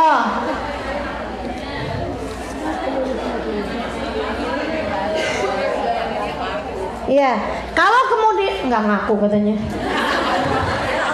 Ini bukan pengakuan dosa juga kok. Saya cuma mau nanya dari sisi hukum. Pakai acara nggak ngaku. Gini ya, kalau kemudian kita transfer ke bank yang lain, kita mesti bayar 6.500. Itu kan namanya memang kita ada jasa transfer sehingga kita bayar 6.500. Nggak apa-apa, namanya kita kirimin sesuatu, kita pakai. Iya, kita pakai jasa orang atau jasa tempat kemudian untuk untuk penggunaan jasa tersebut dikenain biaya, itu kan memang sesuatu hal yang wajar saja. Memang sepantasnya seperti itu. Jadi nggak jadi masalah, itu nggak haram uangnya, memang biaya transfer. Kamu kalau misalnya mau kirimin sendiri duitnya lebih mahal lagi, ya kan begitu. Nah, jadi nggak jadi masalah itu. Nah, kalau kita setiap kali nerima transfer, andai ini pertanyaannya seperti yang saya pahami ya, bahwa kita kalau nerima transfer dari orang lain, itu misalnya orangnya transfernya 5 juta, ada tambahan 6.500 karena kita nerima itu. Nah, itu uang 6.500 itu riba apa bukan? Kalau dari paham yang saya paham dari pertanyaan ini seperti itu. Uang 6.500 itu riba atau bukan? Gitu kan? Berarti si bank yang menerima ini mengembalikan uang yang dia transferin sama orang tersebut sebagai biaya jasa, dikembalikan kepada si penerima, kan begitu? Nah, itu juga termasuknya bukan riba. Asal jumlahnya tersebut tidak terkait sama berapa uang yang dia terima. Kalau berapa uang yang dia terima terkait sama itu atau terkait sama waktu, misalnya gini ya, ditransfernya 1 juta. Kalau kamu ngambilnya nanti bulan depan, ini 1 juta jadinya 1.050.000 misal gitu. Nah 50.000-nya itu adalah riba gitu. Tapi kalau terserah transfernya berapa, uang kembaliannya itu hanya 6.500 karena itu sebesar biaya yang dia tambahkan untuk pihak bank. Nah, kalau kayak begitu nggak jadi soal, itu bukan uang riba. Jelas kah? Ya, uang jasa aja yang dikembalikan. Assalamualaikum Ustazah, saya mau bertanya, bagaimana cara menyikapi keluarga atau teman yang mencemooh pakaian saya karena sering memakai baju hitam? Karena saya baru pakai cadar, dan apakah benar pakai cadar tidak boleh kelihatan alisnya? Sekiranya ada waktu, saya minta tata cara memakai cadar dengan baik. Syukran Ustazah. Dia mau saya peragaan ini ya, demo pakai cadar. Nggak perlu. Jadi gini loh teman-teman saya sekalian, gini. Kamu menutup aurat itu hukumnya wajib, kan begitu ya? Nutup aurat hukumnya wajib. Nah terus auratnya itu harus kain yang menutup warna kulit dan menutup lekuk tubuh, kan begitu? Warna, karena kita perempuan memang sebaiknya warnanya gelap. Nah, warna gelap itu bahkan sebenarnya sih ya, kalau bicara syariatnya nggak wajib hitam. Kenapa kita pakai hitam? Karena Sayyidah Fatimah dan perempuan-perempuan solehah memakai hitam. Ini kalau saya tanya kenapa mau pakai hitam, kabarnya Sayyidah Fatimah pakainya hitam, Sayyidah Aisyah pakainya hitam, perempuan-perempuan solehah di sana kebanyakan pakainya hitam, gitu kan? Lagi pula enak sih, jadinya nggak terlalu banyak pilihan. Berarti Ustazah bajunya semua hitam. Kalau baju keluar ya, tapi kalau baju di dalam kuning, orange, gitu ya. Suka-suka saya mau pakai warna apa aja. Nah itu, jadi kalau buat baju keluar memang saya lebih cenderung pakai hitam. Apakah pakai warna lain nggak boleh? Boleh, saya nggak pernah bilang nggak boleh, betul nggak? Ada nggak yang pernah dengar di sini saya nggak bolehin pakai baju warna lain? Nggak ada, nggak apa-apa, silahkan aja. Yang tidak menarik kaum laki-laki, kan begitu ya? Tidak membuat kita gitu. Lagi pula teman-teman sekalian, lebih nyaman aja sih juga, semakin warnanya gelap kan semakin nyaman buat dipakai menurut saya ya, kalau buat saya gitu. Nah jadi seperti itu, lebih kelihatan kurus katanya, oke juga, boleh juga. Jadi teman-teman saya sekalian, kayak gitu tuh urusan warna. Nah nih ya, sekarang masalahnya ada satu, kita itu ketika menutup aurat itu urusannya adalah agar tidak menarik perhatian. Jadi nih, menarik perhatian itu tergantung dari budaya, kan begitu? Nah kalau budayanya itu terbiasa pakainya jenis-jenis model-model yang kayak begitu, gitu kan, kamu ikut aja, asalkan tidak melanggar syariat. Maksudnya itu model-modelnya Teman-teman pernah nggak lihat saya pakai baju gamis hitam yang ditarik sampai ke depan gitu kan, yang besar kayak orang-orang Saudi yang jadi polisi-polisi di dalam masjid? Nggak pernah kan? Nggak pernah kan? Nggak pernah. Kenapa? Karena pakaian yang seperti itu bukan malah menghindari menarik perhatian, malah narik perhatian. Ngapain? Saya itu menutup aurat dalam rangka tidak menarik perhatian. Nah, ngapain malah narik perhatian? Halo? Paham ya? Kalau kemudian kamu itu dicemooh orang, pasti karena kamu makainya sesuatu yang sangat berbeda dari orang lain gitu loh. Kamu makainya anti mainstream, saya nggak tahu apa yang kamu pakai. Cobalah yang sedekat mungkin sama yang dipakai sama orang-orang, asal tidak menarik perhatian. Gitu ya, asal tidak menarik perhatian. Kan begitu tuh. Nah, yang kayak kita pakai ini saya kira tidak menarik perhatian kok. Gitu loh. Nah, jadi kalau kemudian ada orang yang tetap juga mencemooh, memang dianya aja, nggak usah dipikirin kalau kayak begitu. Kita udah pakai kayak orang lain pakai kok. Kenapa kemudian? Kecuali kalau kamunya ya seperti yang saya bilang tadi ya, yang dipakai kurungan ayam. Nah, itu kan jadinya akhirnya dicemooh kayak gitu. Nah, kalau kemudian kamu nggak pakai sesuatu hal yang ini menarik perhatian, nggak jadi masalah. Ustazah, apakah kalau pakai cadar itu alisnya harus tertutup? Ya itu sebaiknya memang kayak begitu. Tapi itu kan selera juga sih. Urusan alis ditutup kan banyak juga yang belum alisnya ditutup. Yang pasti ya kalau pakai cadar mulutnya ditutup. Masa matanya ditutup kemudian nangis, mulutnya nggak ditutup, kan aneh tuh. Udahlah gitu, nggak usah pakai ada acara gitu-gitu tutorial pakai cadar segala. Udahlah, aneh-aneh dah. Assalamualaikum Ustazah, saya mau tanya, apabila seorang istri minta ditalak oleh suaminya karena sudah terlalu banyak permasalahan rumah tangganya, dan suami menyetujui, suami bilang iya karena banyak perbedaan di antara kita, saya setuju, nanti akan kita realisasikan pada awal bulan atau Maret. Apakah saat awal bulan itu sudah otomatis jatuh talak karena lewat kata-kata yang disepakati suaminya minta mundur sampai Lebaran? Ya Allah, kayak orang ngajuin kreditan.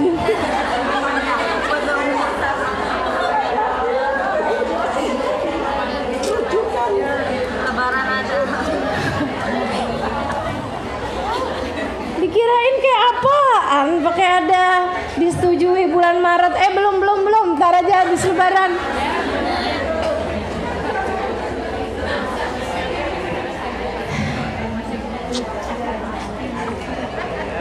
Nih ya. Kalau istri bilang kayak gini, ceraikan saya bang. Suaminya bilang, iya tapi nanti bulan Maret. Nah, misal ya, iya tapi nanti bulan Maret. Iya tapi nanti bulan Maret. Itu nanti ketika datang bulan Maret jatuh talak tanpa ada apa-apa. Langsung begitu masuk bulan Maret. Berarti masuk bulan Maret tuh kapan? Bukan, maksud saya jam berapa gitu. Itu kan berarti kan masuk tanggal 1 Maret jam 12 lewat 1 menit tuh udah jatuh talak. 12 lewat 1 menit masuk tuh hari tanggal 1 bulan Maret. Nah tuh udah jatuh talak. Nggak boleh sekamar, nggak boleh apa gitu. Itu namanya ta'lik cerai, teman-teman saudara sekalian. Jangan gampang-gampang. Begitu datang bulan Maret udah kelar tuh, udah kelar urusannya. Pas datang bulan Maret tunda ya sayang ya. Habis Lebaran boleh nggak? Habis Lebaran. Masalahnya bukan antara kamu sama suamimu, bukan. Masalahnya antara kalian berdua dengan Allah. Walaupun istrinya bilang saya udah maafin kamu, gitu, nggak kena. Itu urusannya udah jatuh gitu. Kalau kemudian mau nggak jadi, ya udah nggak usah jadi, nggak usah ditunda bulan habis Lebaran, nggak usah. Bilang aja cerai kita udah jatuh, tapi sekarang saya rujuk kembali. Kita balikan ya. Itu kalau masih talak 1 atau talak 2. Kalau udah talak 3, udah pernah terjadi kayak begitu sebelumnya, berarti jatuhnya talak 3. Dah nggak bisa balik sama sekali, kecuali dengan si istri menikah dengan laki-laki yang lain. Berat bener, hati-hati ya makanya ya. Jangan gampang-gampang. Assalamualaikum Ustazah, saya punya adik laki-laki yang sudah ingin menikah dan meminta orang tua saya untuk melamar gadis yang diinginkannya. Namun pada saat orang tua sudah menyanggupi permintaannya dan sudah berencana mencari tanggal untuk lamaran, adik saya berubah pikiran, gak jadi nikah dengan alasan takut gak bisa memberi nafkah istrinya karena penghasilan usahanya tidak tetap. Saat ini keluarga saya malu karena keluarga calon istri adik saya sudah tahu bahwa akan ada lamaran. Bagaimana seharusnya menyikapi ini Ustazah? Karena adik saya sering bersikap seperti ini, pikirannya sering berubah-ubah hanya karena mikir duniawi. Terima kasih Ustazah atas jawabannya. Coba kasih tahu sama adikmu ini, kasih tahu bahwa nggak ada sesiapapun menanggung nafkah siapapun. Nafkah semuanya ditanggung sama Zat yang telah memberikan kepada kita kehidupan, yaitu Allah. Dengan syarat kalian bertakwa, insya Allah rezeki akan dimudahkan sama Allah SWT. Yang takwa aja. Lagi pula nih ya, saya pernah dengar kayak gini, menikahlah sebelum kalian belum mapan. Menikahlah sebelum kalian mapan, agar anak-anakmu belajar bagaimana mengatasi kesulitan dalam kehidupan. Anak-anak yang dibesarkan dalam keadaan pas-pasan, dalam keadaan miskin, itu biasanya hatinya lebih kuat, mentalnya lebih stabil. Apalagi kalau kemudian orang tuanya saling berkasih sayang, saling sayang satu sama lain. Nah itu beda ya. Nah jadi silahkan tuh, sampaikan itu kepada adekmu dan minta sama dia untuk istikharah. Kalau memang baik, bismillah, yuk dikerjakan, gitu. Maksudnya dilamar gitu anak orang itu tadi. Assalamualaikum Ustazah, saya mau bertanya, tanggal 27 Rajab disunahkan untuk berpuasa. Sebenarnya ya teman-teman saya sekalian, 27 Rajab bagus sih kalau mau puasa sebagai hari yang mulia. Tapi sebenarnya bicara tentang hari yang mulia malamnya. Karena malam 27 Rajab adalah malam Isra dan Mi'raj. Malamnya puasa gitu, bukan, maksudnya malamnya ibadah gitu ya. Hari puasanya 27, nah itu juga Nabi tidak kerjain sih, Nabi nggak kerjain. Tapi kalau kita mau kerjain bagus-bagus juga, nggak apa-apa aja juga, silahkan. Nah 27 Rajab ini jatuhnya kapan? Hari apa? Rabu tanggal 3. Rabu ya, hari Rabu ya. Hari Rabu. Nah itu kalau kemudian kita puasa hari Rabu itu 27, berarti itu kan besoknya Kamis. Besoknya Kamis kan ya? Besoknya Kamis. Yang bagus puasa malah Kamisnya itu. Nah Kamisnya itu kan berarti tanggal 28, 29, 30. Namanya Ayyamusud, namanya hari-hari gelap. Nah itu juga ada sunnah tersendiri, puasa pada hari-hari gelap. Jadi 28, 29, 30. Atau kalau 27, 28, 29. Apalagi kalau bulan Rajab jatuhnya hanya 29 hari. Saya nggak tahu bulan Rajabnya kali ini sampai dengan 29 atau sampai dengan 30. Yang afdalnya puasanya pada tanggal 26, 27, 28 Rajab atau 27, 28, 29 Ustazah. Ambil 27, 28, 29 aja. Karena itu lebih ke Ayyamusud ya. Assalamualaikum Ustazah, bolehkah orang yang sedang haid bertakziah, ziarah kubur dan masuk masjid? Takziah boleh, ziarah kubur asal kuburnya tidak berada di masjid boleh, masuk masjid tidak diperkenankan. Jelas ya? Bertakziah boleh-boleh aja, ziarah kubur asal kuburnya tidak berada dalam masjid silahkan. Tapi ziarah kubur Nabi itu nggak boleh kan? Karena makam Nabi Muhammad terletak di dalam masjid. Masuk masjid tidak diperbolehkan. Assalamualaikum Ustazah yang cantik dan soleha, amin. Tadi Ustazah bercerita tentang Kiai Ustazah di Indonesia. Boleh tahu siapa namanya dan berasal dari mana? Kiai Ahmad Saidi dari Tegal. Assalamualaikum warahmatullahi wabarakatuh. Semoga Ustazah Halimah selalu diberikan kesehatan oleh Allah SWT. Ustazah Halimah yang cantik, Ustazah, saya ingin bertanya, apa yang harus saya lakukan terhadap teman saya yang membid'ahkan maulid, Isra Mi'raj, Haul Habib dan ziarah wali? Jazakillah khair Ustazah. Ya nggak apa-apa, kamu tetap harus buat baik sama dia. Emang kamu mau ngapain? Ngapain? Mau ngapain? Mau ngajak makan? Boleh sih, nggak apa-apa. Kamu mau apain? Teman-teman sekalian, kita tidak akan pernah bisa merubah orang lain. Ngerubah diri sendiri aja susah, mau ngerubah orang lain pula, gitu ya. Jadi biarkan orang dengan pemikirannya, nggak apa-apa. Kalau kamu ngerasa nggak nyaman karena setiap yang kamu kerjakan itu disalah-salahin sama dia, dininin sama dia, kamu bahkan nggak wajib kok temenan sama dia. Yang syaratnya adalah kamu nggak boleh nyakitin orang. Itu. Kalau berteman mah nggak apa-apa, ganti-ganti juga dah, nggak apa-apa. Asal bukan suami sendiri, kan asal bukan sama suami ya nggak. Kalau suami kan nggak apa-apa, ganti-ganti juga. Jangan gitu. Tapi kalau yang namanya berteman nggak apa-apa, teman-teman saya sekalian. Emang itu secara pasti. Kita dulu zaman SD temenannya sama anak SD. Begitu kita SMP temenan sama anak SMP, kan begitu kan? Nah nggak apa-apa. Jadi yang namanya pindahan teman ini itu apa segala macam nggak masalah. Dan emang pasti sih, pasti teman-teman sekalian pasti. Kamu dulunya misalnya masih mau ke diskotik, misal nih ya. Ketika kamu kemudian memutuskan untuk pakai jilbab, untuk pergi ke majelis taklim, udah jadi nggak nyaman temenan sama mereka itu, kan begitu? Nggak masalah, asal jangan saling menyakiti, kan begitu ya? Kamu tinggalkan teman yang begitu, cari teman yang lebih sepikiran, sejalan sama kita gitu. Kemudian teman-teman sekalian, dulu ngaji di tempat-tempat yang biasa bid'ahin maulid, bid'ahin ini, bid'ahin itu, kamu temenan sama mereka.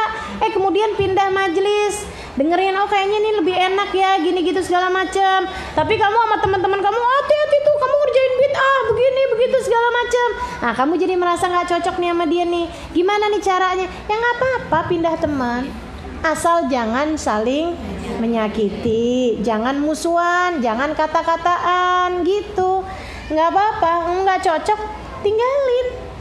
Assalamualaikum Ustazah. Ustazah, bagaimana caranya mengingatkan atau menasihati teman yang LGBT tanpa harus menyakiti dan menyinggung perasaannya?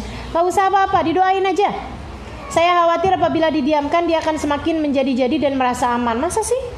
Saya juga khawatir kalau hal tersebut akan dipertanggungjawabkan di akhirat nanti. Itu tadi ya, kamu berteman nih, gak bisa bilangin, begitu kan ya? Tinggalin. Saudara sekalian, sebab katanya Nabi Muhammad alaihissalam, al-mar'u ala dini khalilih, falyanzuril man'u man yukhalil. Sesungguhnya seseorang agamanya. Nah, ini kan agama kan paling penting dalam diri kita. Agamanya tergantung dari agama temennya. Maka hendaklah seseorang perhatikan betul dengan siapa dia berteman. Nah, kamu bisa memperbaiki dia, bagus. Tapi kalau kamu enggak, tinggalin, cari teman yang lain. Nah selebihnya teman yang kayak begitu, tetap angkat tangan, doakan orang tersebut. Bukan main ketika doamu dijabah misalnya, atau ketika dia ternyata punya amal ibadah yang diterima di sisi Allah, bisa naik tingkatannya. Allah kan gak peduli tentang masa lalunya, Allah peduli tentang keadaan dia di masa sekarang, dan kamu gak pernah tahu. Gitu ya. Gitu teman-teman sekalian.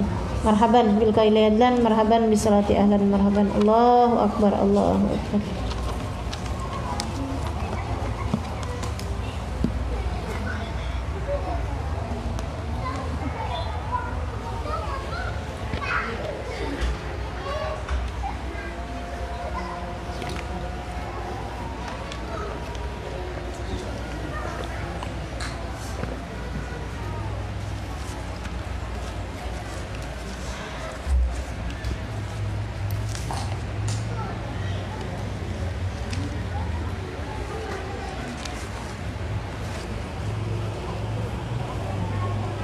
Alhamdulillah Rabbil Alamin. Allahumma salli ala Sayyidina Muhammadin wa ala ali Sayyidina Muhammad.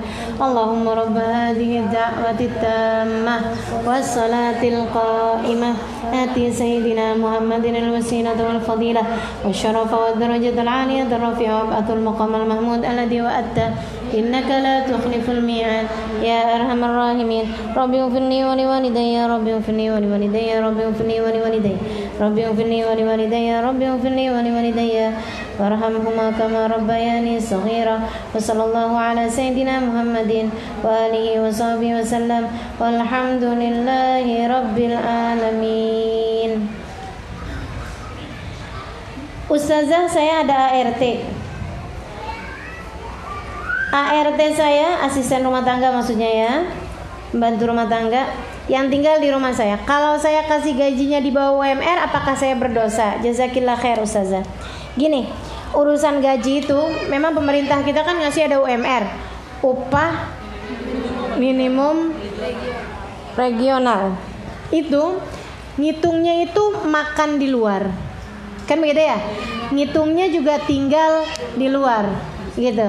Nah sementara kalau ada asisten rumah tangga tinggal di rumah kita, kan makannya di rumah kita, nggak ngeluarin buat makan, bukan? Gitu ya. Kemudian tempat tinggal kan juga tinggal di rumah kita, berarti dia juga nggak ngeluarin buat tempat tinggal kan? Nah selebihnya berapa yang wajarnya dibayar? Nah itu ada namanya samanul misil, harga biasa standar, harga pasaran. Harga pasarannya berapa? Sama yang keduanya keridhaan dia, kesepakatan yang sudah disepakati antara kita sama dia. Nah kamu jadi dolim, bukan berdosa ya, kamu jadi dolim apabila kamu memberikannya di bawah upah yang biasanya, maksudnya di bawah standar orang rata-rata pada umumnya. Misalnya karena dia nggak ngerti masalah uang sama sekali, begitu ya, kita bayar dia sebulan 300.000. Nah itu dolim kamu, dolim. Di saat yang orang-orang secara umum misalnya 1 juta, gitu ya, 1,5 juta misalnya gitu, maka kamu harus di standar itu dah, minimal maksimal di antara itu. Kan ada kesepakatan tidak tertulis di masyarakat tentang biasanya berapa upah minimumnya seorang asisten rumah tangga. Nah seperti itu, kita harus sesuaikan dengan itu standar harga pasaran, sama yang kedua kesepakatan antara kita sama dia. Assalamualaikum Ustazah, saya punya 2 pertanyaan. 1, mengapa saat memandikan jenazah kita membaca surat Ar-Rahman? Karena surat Ar-Rahman itu apabila dibaca menurunkan malaikat-malaikat rahmat yang dapat mendoakan salah satunya kepada jenazah tersebut. Sebenarnya nggak harus surat Ar-Rahman, boleh juga surat Yasin. Nabi Muhammad bilang, Iqra'u ala mautakum Yasin. Bacakanlah surat Yasin kepada orang yang sudah meninggal dunia di antara kalian. Yang kedua, ada yang bilang ketika jenazah sedang dimandikan kita tidak boleh kemana-mana sampai proses memandikan jenazah selesai. Benarkah itu Ustazah? Enggak, bukan saya ngomong kayak gitu. Kalau kamu mau ada apa bang, mau kamar mandi, mau kemana, masa nggak boleh? Assalamualaikum Ustazah, nggak boleh pulang? Bukan lagi sekolah juga, kalau belum boleh pulang. Nggak apa-apa, nggak ada masalah. Assalamualaikum Ustazah Alimah yang baik hati, saya mau tanya, kalau sholat tahajud dilakukan langsung 4 rakaat pakai tasyahud awal atau tidak? Ini ya, kalau kita mengerjakan sholat sunnah yang 4 rakaat digabungin dalam satu sholat, ini boleh 2 cara. Boleh pakai tasyahud awal, boleh tanpa tasyahud awal. Kalau kita pakai tasyahud awal, berarti rakaat ketiga keempat nggak usah baca surat. Kalau kita nggak pakai tasyahud awal, dalam setiap rakaatnya kita baca surat. Ya, kayak gitu. Tapi untuk sholat malam semacam tahajud, sholat malam kan, tahajud nih kan, sebaiknya dikerjakan 2 rakaat karena ada hadisnya Nabi Muhammad mengatakan sholatul lail mathna mathna. Sholat malam itu 2 rakaat. Assalamualaikum Ustazah yang cantik dan soleha, amin. Saya mau bertanya, saudara saya murtad dan menikah dengan non muslim. Ini ujian nih ya. Apakah dosanya berdampak kepada keluarga besar kami? Tidak. Kecuali jika orang tuamu turut serta andil dalam hal tersebut, menjauhkannya dari agama, memperbolehkannya sekolah jauh-jauh padahal dia perempuan, ngekos di tempat, apalagi jika sekolahnya tersebut adalah kebanyakannya mayoritasnya non muslim dan lain sebagainya, tanpa membekalinya dengan ilmu agama yang kuat. Nah itu ikut nanam saham dalam kemurtadan anak tersebut, naudzubillah min dzalik. Tapi saudara-saudaranya enggak ikutan dosa. Tapi apakah enggak keikutan dalam, bukan dosa ya, kayak kayak murkanya Allah pada keluarga tersebut. Nah itu ya ada imbasnya pastinya lah. Apakah hubungan antar keluarga sudah terputus dengan saudara perempuan saya murtad? Tidak. Apakah benar semua laki-laki di keluarga menjadi penanggung jawab dosa saudara saya tersebut? Enggak juga. Enggak kenal perbedaan gender ya. Enggak ada masalah apakah yang bertanggung jawab hanya yang laki-laki, apakah yang perempuan enggak ikut bertanggung jawab. Enggak ada yang bertanggung jawab, teman-teman sekalian. Apalagi dia kan sudah dewasa. Apalagi jika kemudian dia udah dibekali ilmu agama yang cukup sebenarnya sama orang tua, udah juga orang tuanya menanamkan kebaikan-kebaikan, tapi memang karena dia bergaul begini begitu segala macam yang akhirnya kemudian dia pacaran sama laki-laki yang bukan muslim, kemudian dia menikah dengan keluar dari agama. Ini ujian buat kalian sebagai keluarga besar. Tetaplah angkat tangan karena nggak ada mantan saudara. Sebagaimana buat orang tuamu nggak ada mantan anak. Angkat tangan, nangis, minta sama Allah Subhanahu wa taala. Minta sama Allah Subhanahu wa taala. Sama dianya sendiri, lihat-lihat apakah dengan cara diputuskan kekerabatannya dia akan mendekat atau tambah semakin menjauh. Apakah dengan dibaikin, misalnya kita lihat-lihat karena setiap orang bisa berbeda-beda. Apakah dengan dibaikin malah memungkinkan dia untuk kembali kepada keluarga, dengan kembali kepada Islam juga? Apakah enggak? Nah itu bisa setiap orang berbeda-beda. Perhatikanlah cara yang terbaik untuk menghadapi saudara kalian tersebut agar mudah-mudahan masih ada kesempatan untuk dia kembali lagi kepada ajaran agama Islam. Sambil sekali lagi tetap angkat tangan minta kepada Allah Subhanahu wa taala hidayahnya. Assalamualaikum Ustazah Lima yang cantik dan soleha. Makasih, amin. Ustazah saya mau bertanya, jika kita berwudu lalu bermake up kemudian melaksanakan sholat, apakah diperbolehkan? Boleh, asal make upnya terdiri dari sesuatu hal yang suci, yang halal, yang suci dan halal. Teman-teman sekalian, kalau ternyata dia ada najisnya, kan ada misalnya alkohol, ada kan banyak tuh dari lemak babi juga kadang begitu ya. Nah kalau seperti itu bagaimana? Kalau yakin haramnya baru nggak sah. Tapi kalau nggak yakin haramnya, memang sebaiknya juga dihindari. Kalau ada inian, memang apalagi kan sekarang ada banyak make up yang ada sertifikasi halal. Kemudian ada juga misalnya yang memang kita kenal orangnya yang terkait dengan make up tersebut dan lain sebagainya. Nah itu jauh lebih baik seperti itu gitu ya. Tapi apakah boleh apa enggaknya nggak jadi masalah. Bagaimana jika dalam pakaian make up tersebut berkategori make up yang melapisi seperti eyeliner, apakah wudhu dan sholatnya sah? Kalau dipakainya sebelum wudhu ya nggak sah wudhunya, kalau dia sifatnya melapisi. Tapi kalau dipakainya habis selesai wudhu nggak jadi masalah kan? Kan wudhunya udah. Assalamualaikum Ustazah yang halo, jelas ya? Assalamualaikum Ustazah yang soleha. Ustazah saya mau tanya, amin dulu tadi ya, belum amin. Saya ini lama-lama jadi soleha beneran nih, banyak yang doain. Saya lama-lama juga jadi cakep beneran karena banyak yang doain. Jika wanita yang mengerjakan sholat dalam kondisi wajib bermakeup dan makeupnya tersebut tidak ada label halalnya, apakah diperbolehkan atau sah sholatnya? Sah selagi tidak jelas-jelas keharamannya. Kalau kamu udah jelas-jelas keharamannya, karena memang produk tersebut bilang gitu bahwa ini terdiri dari ini, yang kita tahu bahwa itu haram. Itu kita tahu itu haram. Nah, itu enggak sah. Enggak sah sholatnya ya.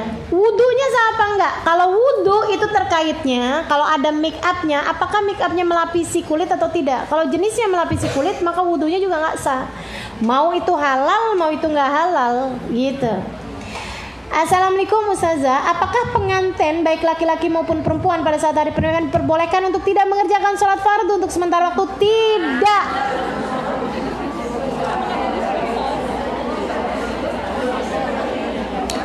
Jazakillah Ustazah atas jawabannya. Assalamualaikum warahmatullahi wabarakatuh. Ada aja ya. Kamu boleh nggak ngerjain sholat? Lagi mens. Kamu bahkan gak boleh ngerjain sholat. Atau kamu boleh gak ngerjain sholat kalau kiamat. Assalamualaikum Ustazah Alimah yang saya sayangi.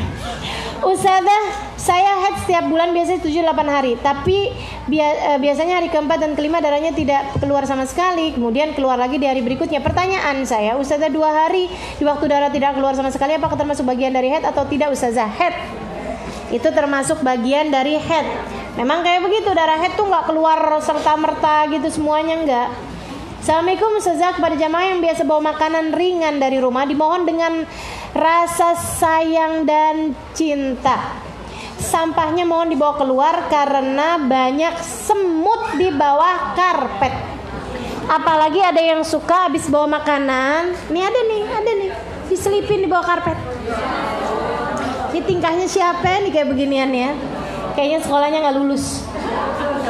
Banyak semut di bawah karpet. Yuk kita sayangi tempat ngaji kita ya. Assalamualaikum Ustazah yang cantik, saya perias pengantin. Bagaimana hukumnya kalau saya merias pengantin? Terus kalau saya bilang haram, apakah kamu akan berhenti merias pengantin? Gimana coba? Ya, kamu sekarang gini aja, kasih standar ya, jangan mau merias pengantin yang tidak berjilbab. Misalnya gitu. Karena kalau misalnya kamu ngerias pengantin yang yang nggak pakai jilbab, rambutnya kelihatan, lehernya kelihatan, terus bahkan ada lobangnya di belakang ala-ala sundel bolong, ada transparan dadanya kelihatan nonjol kan begitu ya? Itu ya kamu jadinya punya andil dalam kesalahannya tersebut. Jadi saran saya diminimalkan aja dosanya dengan cara kasih standar yang benar. Misalnya syaratnya harus pengantin yang berjilbab gitu kan. Kamu pilihkan bajunya juga jangan ada yang nerawang gitu kan, yang tertutup dadanya, dan ya kelihatan hishmah lah gitu, mesti kelihatan terhormat lah pengantinnya seperti itu. Assalamualaikum warahmatullahi wabarakatuh. Pertanyaan terakhir ya Ustazah, saya muthoharoh. Saya nanya tentang masa haid. Maksudnya saya muthoharoh ini namanya atau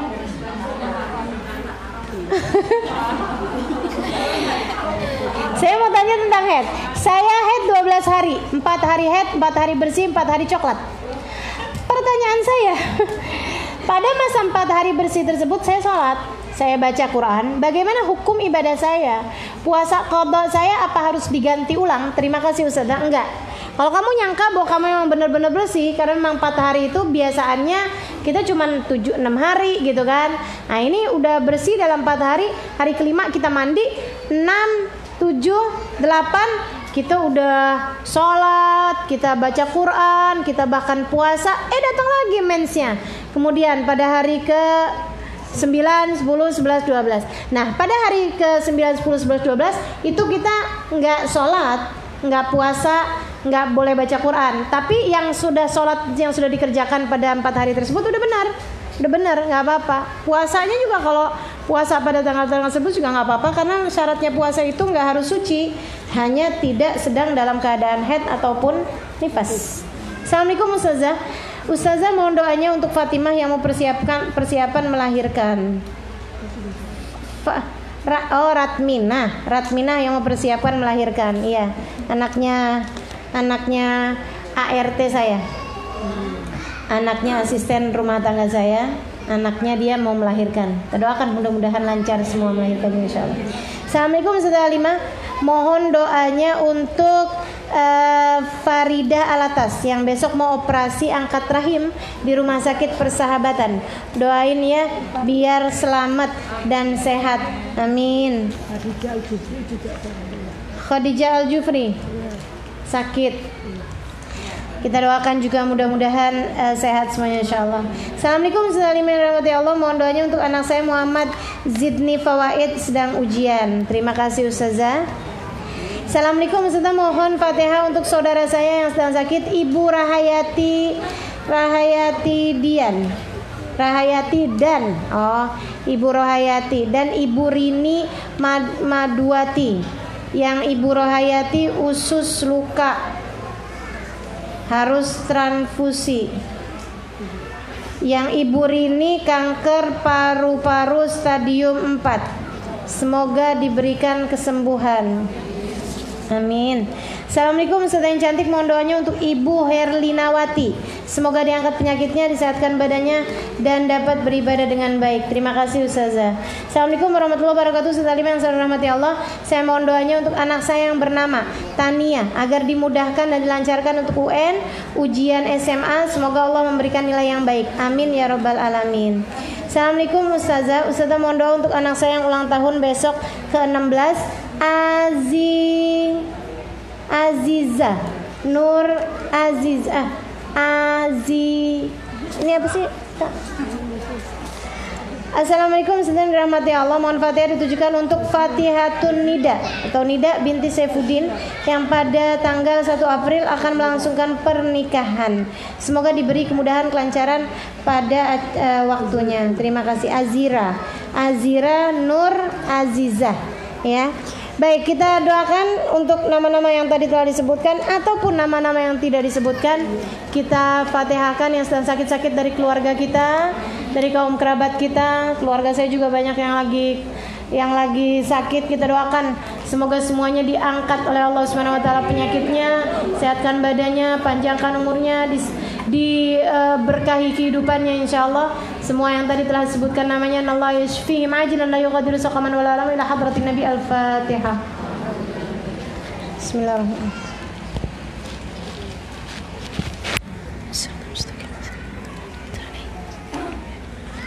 Waladhdallin, amin. Kemudian Fatihah untuk segenap hajat-hajatnya, yang lagi UN, yang lagi ulang tahun, yang lagi sidang, yang lagi pada punya hajat. Mudah-mudahan Allah SWT mudahkan seluruh urusan kita semua. Ala hadhihi bikuniyat salihah jami'ah syamilah hadratin Nabi. Al-Fatihah. A'udzubillahi minasyaitonir rajim.